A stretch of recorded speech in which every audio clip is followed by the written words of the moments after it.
Bharat Nepal border से एक ऐसा ऑपरेशन बेनकाब हुआ है जिसने आईएसआई और दाऊद इब्राहिम के काले नेटवर्क की जड़ें हिलाकर रख दी हैं। ऑपरेशन डबल एस के तहत पकड़े गए दो भारतीय अपराधी सलीम पिस्टल और सारिक साठा भारत में हथियार फैक्ट्री खोलने और अंतर्राष्ट्रीय गोल्ड स्मगलिंग के नेटवर्क को ये अंजाम देने वाले थे, लेकिन स्पेशल सेल ने अब एक एक कड़ी को खोलकर रख दिया है। तो चलिए आपको दिखाते हैं ऑपरेशन डबल एस की ये सनसनीखेज कहानी।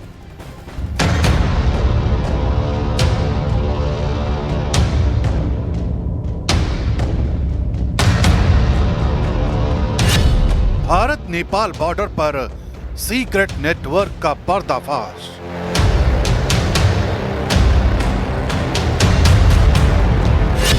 दाऊद इब्राहिम और आईएसआई का खतरनाक प्लान बेनकाब।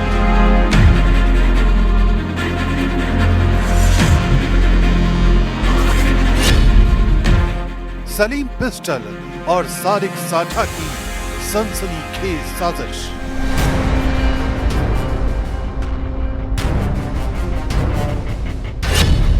एशिया की सबसे बड़ी हथियार फैक्ट्री नाकाम।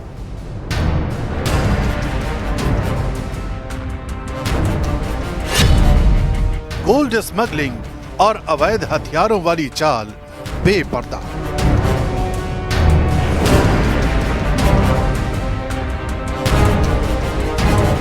सलीम पिस्टल और सारिक साठा दोनों भारत के कुख्यात अपराधी जिन्होंने अपराध की दुनिया में कदम रखते ही आईएसआई और दाऊद इब्राहिम के भरोसेमंद एजेंट बनने तक का सफर तय किया।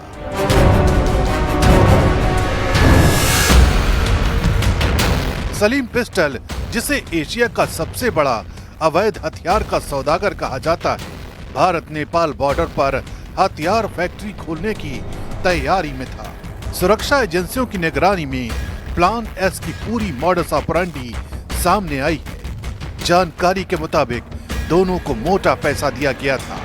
हथियार और मशीनरी पहले से नेपाल में भेजी जा चुकी थी, लेकिन ऑपरेशन शुरू होने से पहले ही इस नेटवर्क का पर्दाफाश हो गया।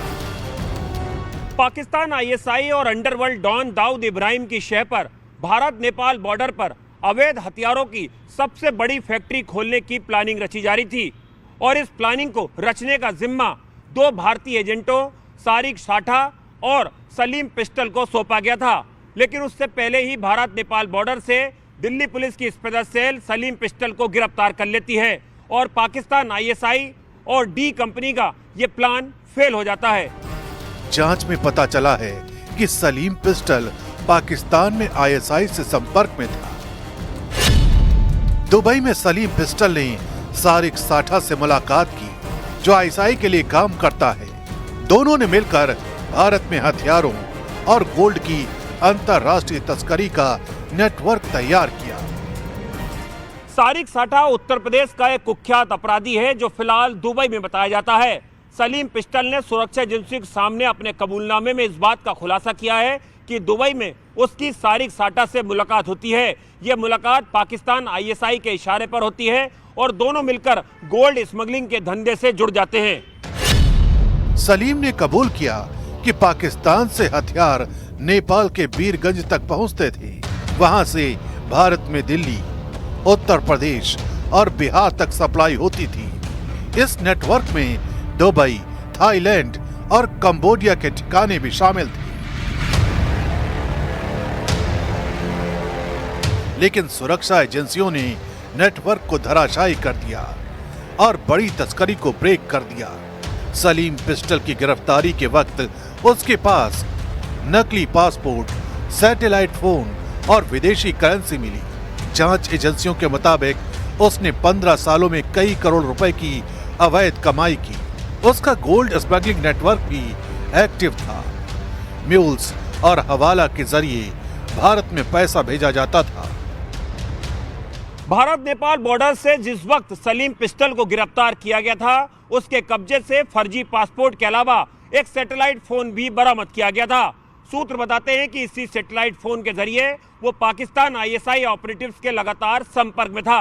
सलीम पिस्टल ने पूछताछ में इस बात का भी खुलासा किया है कि वो करीब 15 सालों से अवैध हथियारों की खरीद फरोख्त और गोल्ड स्मगलिंग के धंधे से करोड़ों की अकूत संपत्ति का मालिक बन बैठा और उसने इस करोड़ों की संपत्ति से कई बेमानी प्रॉपर्टीज भी भारत में खरीदी थी, जिसको लेकर ईडी ने भी सलीम पिस्टल के खिलाफ बड़ी कार्रवाई की थी। सलीम ने कबूल किया कि दुबई में एसके एंटरप्राइज नाम की कंपनी के जरिए ये कारोबार चलता था। सारिक साठा यानी संभल हिंसा का मास्टरमाइंड सुरक्षा एजेंसियों के मुताबिक दुबई उसका ठिकाना है। ये वही कुख्यात अपराधी है जो दाऊद इब्राहिम और आईएसआई के नेटवर्क में सक्रिय है। साथ ही उसका गैंग चोरी, हथियार तस्करी और हिंसा के मामलों में भी शामिल है। सलीम पिस्टल इसमें एक बहुत बड़ी कड़ी था।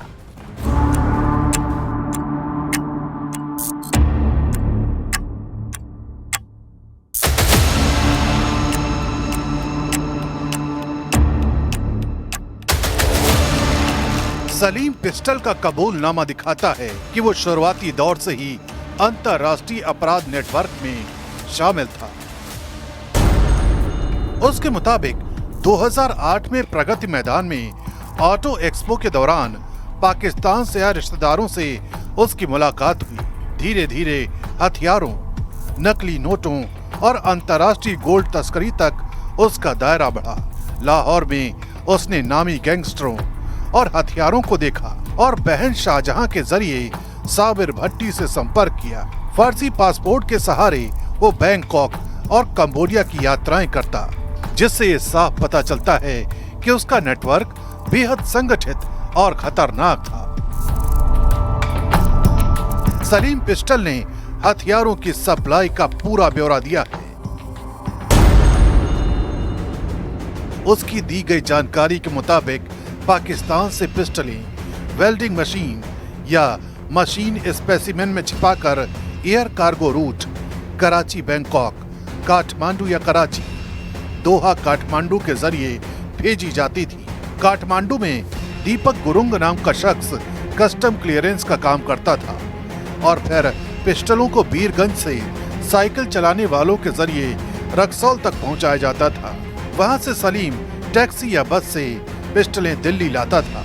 सलीम के मुताबिक लगभग 1000 पिस्टलें भारत में बेची गईं, जिनमें प्रमुख ग्राहक थे नासिर, बॉबी, इमरान, अनवर अंकल, हाशिम बाबा और नादिर। नेटवर्क में शहबाज और अजीजुद्दीन ने लॉजिस्टिक सपोर्ट दिया। पाकिस्तान और दुबई में जिस तरह से सलीम पिस्टल ने अपनी आपराधिक जड़ें जमाई हुई थी, ठीक उसी तर्ज पर वो भारत के कई कुख्यात गैंगस्टरों और यूपी के कुछ बाहुबलियों के भी लगातार संपर्क में था।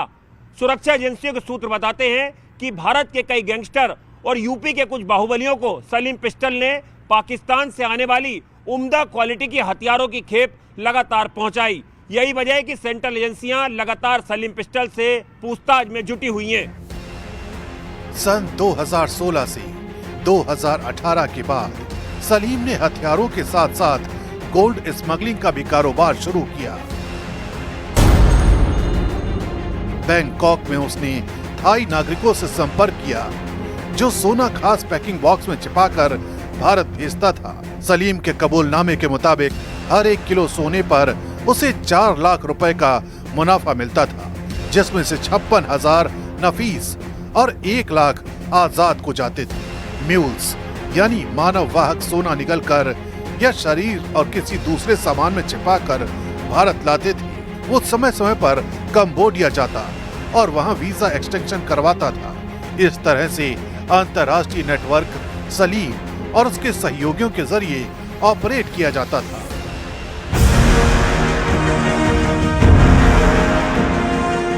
सलीम का कबूलनामा दिखाता है कि ये कारोबार केवल हथियार या गोल्ड तक सीमित नहीं था।